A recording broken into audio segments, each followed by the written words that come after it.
The libs are absolutely losing it over the Supreme Court's apparent decision to overrule Roe versus Wade. I'm not just talking about the crazy hair color people on TikTok. I'm also talking about the crazy United States senators. Senator Hiawatha had a full-scale emotional breakdown over the court's apparent willingness to maybe sort of kind of restrict her ability to kill little babies.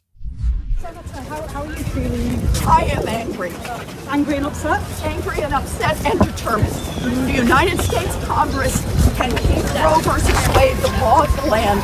They just need to do it. I've never seen you so angry. You seem to be... This is what the Republicans have been working toward this day for decades.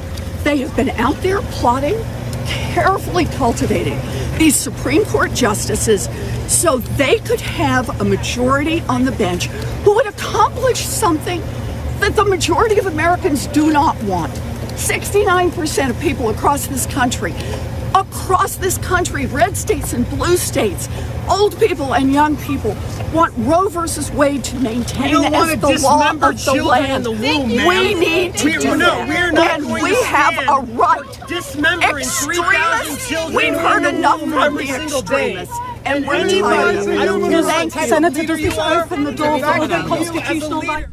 This shrill lunatic is on the verge of angry tears because the Supreme Court might take her tomahawk away. You can look into her eyes and see a kind of madness. This is no mere political issue. You look into her eyes, you're seeing this sense that Quetzalcoatl is going to be deprived of his human sacrifices. That's the kind of issue we're talking about here, okay? Because Roe versus Wade and Planned Parenthood v. Casey, and this case, Dobbs versus Jackson Women's Health Organization, these are not ordinary political cases, okay? And I would expect more leaks, and I would expect a whole lot more than leaks, because this is about much more than some esoteric debate about the nature of the law. This, for the left, is religious. The libs are absolutely losing it over this Dobbs decision, which isn't even official yet, by the way. We covered it yesterday. There was this leak from the Supreme Court.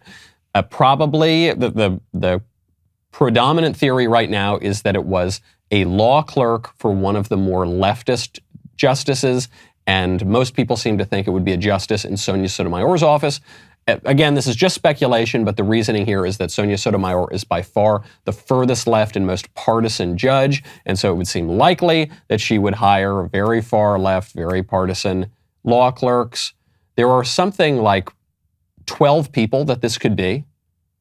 When you look at the number of Supreme Court law clerks there are, period, and then you look at the number of Supreme Court law clerks there are for the liberal justices, it would seem this was leaked by a liberal justice, then we're talking about maybe a dozen people that this could be. So they're investigating it right now. The Chief Justice, John Roberts, has ordered an investigation, but the leak has already achieved its purpose, which is to get the left wild, angry, outside, demonstrating, putting a lot of political pressure on the court and trying to flip the votes. There hasn't been a firm vote on this yet. Roe versus Wade has not yet officially been overruled. We hope it will be, but we don't yet know, and the left is already going into overdrive about it.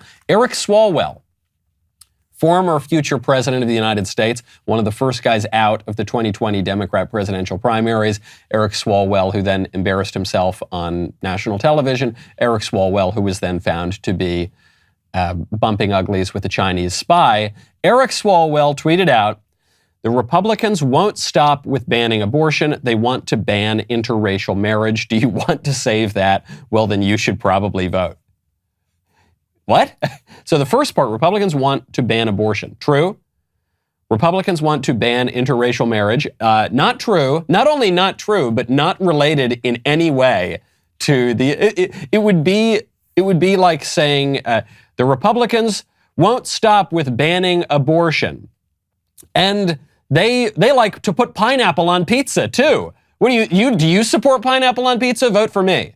It's just completely unrelated, and the claim they make is not true. And also, it's very difficult for Democrats to make the claim that the pro-life movement is racist.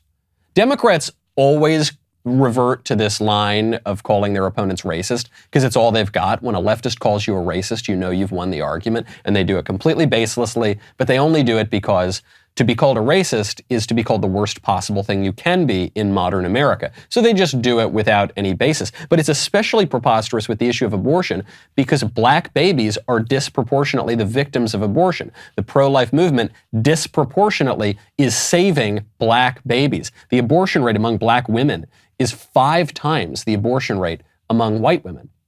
That's not even a number according to a pro-life research center. That's according to the Guttmacher Institute.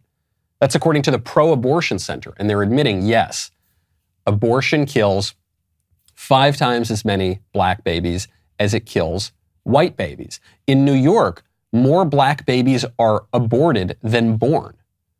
In New York, the most dangerous place for a black person is in his mother's womb. So the pro-life movement really doesn't have anything to do with race. The pro-life movement is simply about saving babies from being killed. Race doesn't play a role in it. But if you're going to insist on making race an issue here, then the pro-life movement is one of the most pro-black movements in the entire country, probably the single most pro-black movement in the entire country. But what does Eric Swalwell know? Nothing. He's just desperate, so he's scraping the bottom of the barrel here. That's what Democrats are trying to do. And frankly, Swalwell was more articulate than Joe Biden, which is damning with faint praise. But Joe Biden was asked his thoughts about this leaked decision, and he almost formed a coherent English sentence. The idea that we're going to make a judgment that is going to say that no one can make the judgment to choose to abort a child based on a decision by the Supreme Court, I think goes way overboard. And the decision that we're going to be, and we're deciding, and no one decides we're going to have no abortion. Come on, man. Come on, Jack. Come on here. Corn Pop, that's just too much, man. Give me an ice cream cone.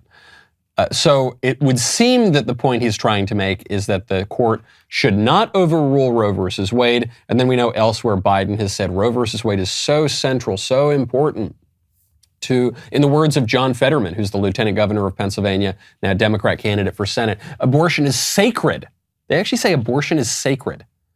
Just like every demon-worshiping tribe in the history of the world, it's sacred to sacrifice little babies. Because Biden and the Democrats have taken up this line, they're saying that if the court does overrule Roe and does get rid of the fictional national right to an abortion, that we need a national law passed by Congress to codify that abortion protection, that license to abortion into law. The mistake that Joe makes here in his line is he admits that abortion kills a baby. Because what the Democrats have been doing in recent years, I say Democrats or I say leftist or I say the pro-abortion movement, there is some distinction between the three, but not much. There used to be much more of a distinction, like back when Joe Biden was voting to try to overturn Roe versus Wade in the states. Do you forget that? Do we all forget that? I guess we do. The New York Times actually didn't forget this about 3 years ago. The headline, when Joe Biden voted to let states overturn Roe versus Wade, the year was 1981. There was an amendment that was being proposed by Senator Hatch, I guess it was. The amendment would have overruled Roe versus Wade at the state level and said states can get rid of Roe if they want to because there's no constitutional right to an abortion. Joe Biden voted for that amendment. So he voted, practically speaking, to overrule Roe. Now he's completely changed his views on this, but he hasn't changed his rhetoric all that much. And so even in that clip of Biden defending Roe versus Wade and saying we shouldn't overrule it, he says we need the right to abort a child. A child? I thought it was a clump of cell, Joe. I thought it was just a zygote or a blastula or whatever silly scientific term they use to describe a baby. And Joe didn't do that. He said, no, you need to be able to abort a child.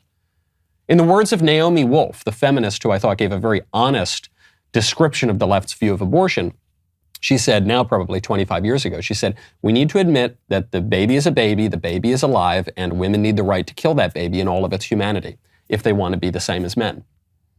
Ghastly, it's a horrific opinion, but at least she's being honest there. At least Joe Biden was accidentally being honest there. Yeah, we're aborting a child.